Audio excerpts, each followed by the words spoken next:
All right, let's jump right into this one. Today's explainer tackles what we're calling the Terai paradox. We're heading to Bahraich in Uttar Pradesh, and honestly, the situation here is absolutely wild. We've got two completely colliding realities. On one hand, you have this booming, groundbreaking rural entrepreneurship, but on the other, a staggering, real-time evolution of apex predators that are actually adapting to hunt right in these very same agricultural fields. If we want to understand the future of rural development and conservation, well, unpacking how these two forces interact is absolutely crucial. So, here is the agenda for how we're going to break this down today. First, the geography of conflict. Then, the sugarcane leopards and the wolf panic. Third, transforming livelihoods, solar power and bio-inputs. Fourth, a new approach to coexistence. And finally, the road ahead. Let's get to it. Section 1. The geography of conflict. Opportunity meets danger. Okay, we really have to ground ourselves in the geography first because it is literally the catalyst for this whole situation. Bahraich sits in the Terai region. This is a riverine floodplain right along the Indo-Nepal border, and it is incredibly fertile. The groundwater is sitting just, 20 to 30 feet below the surface. Mix that with rich alluvial soil, and you have the absolute perfect environment for intensive, tall crops like sugarcane. But here's the catch. This exact same landscape acts as a natural wilderness corridor connected to major national parks. So as human populations and agriculture expand, they are pushing directly into the prime hunting grounds of tigers, leopards, and wolves. Opportunity meet danger, right? Section 2. The sugarcane leopards and the wolf panic. Adapting predators. Now, this part is just mind-blowing. We are seeing two different apex predators drastically alter their behavior.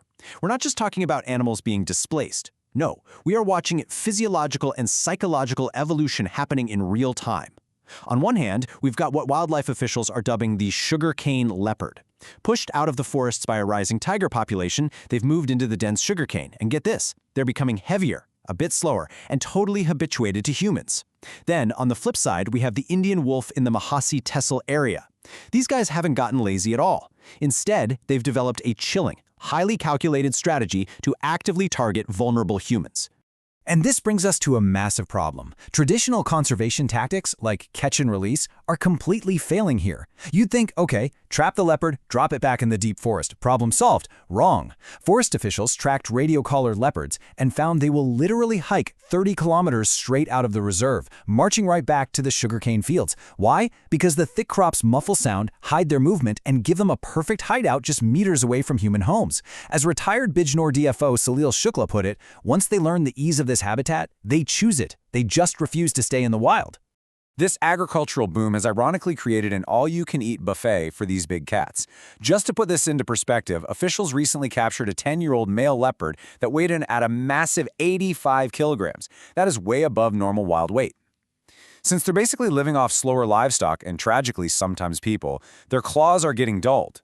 Their canine teeth are actually so worn down they can't even grip fast-moving natural wild prey anymore. They've literally made themselves physically unfit to return to the wild, and because of this, local zoos are completely overflowing with captured cats. Meanwhile, the local wolves have shown an entirely different and frankly terrifying level of intelligence. Between 2024 and 2025, Bahraich saw a horrifying wave of wolf attacks, resulting in 6 human fatalities and over 20 injuries. But experts emphasize something absolutely crucial here. These were not erratic, fearless attacks by rabid animals. No, this was learned cognitive adaptation. These wolves figured out how to bypass adult humans entirely and systematically targeted children. They planned nighttime strikes, usually from dusk until dawn, watching human routines and exploiting vulnerabilities. It's a really chilling example of animal psychology shifting directly in response to human encroachment. Section 3. Transforming livelihoods, solar power, and bio-inputs. Okay, hard pivot here. Because right in the middle of this exact same predator-filled landscape, an absolute masterclass in rural entrepreneurship is taking place. Let's talk numbers. 5 lakh rupees. That is the massive amount of money saved on diesel farming costs by a small collective of just 17 farmers in a Momanagar village. Backed by the Aga Khan Foundation, these farmers ditched their expensive, polluting diesel pumps and went all in on a shared, underground, solar-powered irrigation system. So instead of sweating over unpredictable monsoon rains, they now get reliable, clean water on demand for just 2 rupees a unit. It's a total game changer for their agricultural resilience and profitability. In that collective mindset, it's spreading. Local women's self-help groups are stepping up as bio-input entrepreneurs, creating a highly profitable organic manure called Mrida Sanjivani. The process is pretty fascinating. They collect about 60 kilos of cow dung, mix it with eggshells, lime, sand, and other biodynamic preps, and then let it decompose for 3 months. This isn't just some casual backyard project. This is a highly organized, scientifically backed manufacturing process yielding 25 kilos of premium fertilizer right at the village level. The entrepreneurial impact here is just staggering. In just 15 months, these women pulled in 30,000 rupees in sales. But they didn't stop there. Working with the district administration, they launched eShakti. This is a digital e-commerce platform that, incredibly, was co-developed by a Class 12 student. It connects all these unbranded, eco-friendly local goods, from biofertilizers to banana fiber crafts, directly to urban consumers, cutting out the middleman entirely. And as a brilliant bonus, those fertilizer decomposition pits capture methane gas, which the women then pipe directly into their kitchens for clean cooking fuel.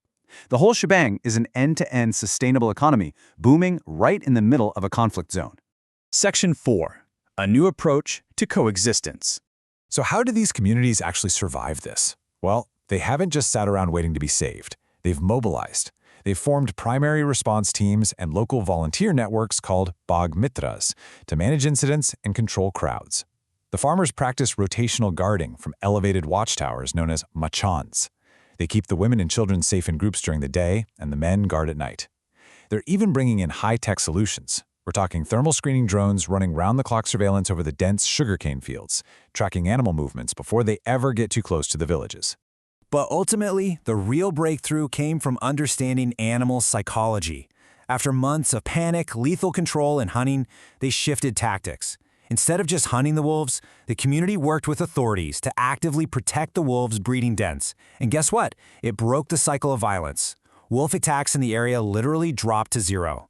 It just goes to show that when you respect the animal space and actually understand its motivations, coexistence isn't just an idea, it becomes a tangible reality.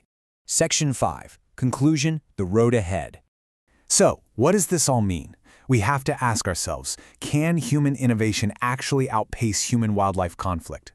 Look, the survival of India's most fertile land depends entirely on whether sustainable, community-driven natural resource management can continuously adapt. If these folks have the capacity to build rural e-commerce platforms and underground solar grids, they definitely have the capacity to build robust coexistence strategies.